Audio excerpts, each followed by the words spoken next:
Struggling workers hoping for a pay rise may have to wait for some years yet, with a new report painting a sluggish picture when it comes to wage growth. Live to Political Reporter Jonathan Lea on this. Jono, good news and bad news here. Talk us through it. Yeah, Tom, good afternoon to you. Good news and bad news. Good news for the economy, it is bouncing back, but many people will have to shelve the idea of getting a decent pay rise, at least for a few years yet. This information comes from the Deloitte Quarterly Outlook. We know slow wage growth has been a phenomenon our economy has endured and workers have endured for the better part of the last decade. Wages haven't bounced back, or wage growth hasn't bounced back to the pre-GFC levels more than a decade ago.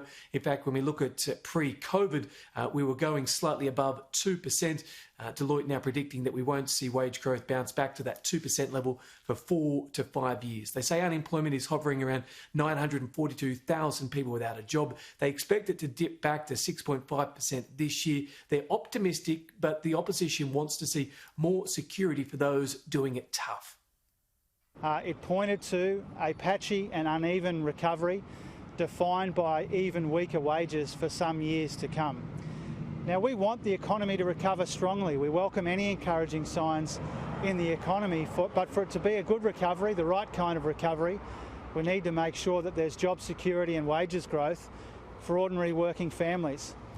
This is not a good enough recovery if it leaves people stranded in joblessness or underemployment or on weak wages, which mean they can't provide for the people that they love.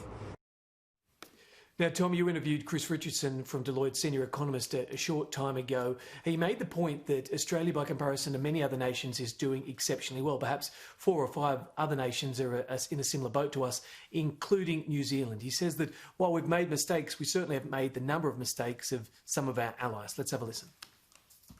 COVID numbers are low, vaccines are coming, the Reserve Bank's added some extra juice, state governments are spending a fortune on infrastructure.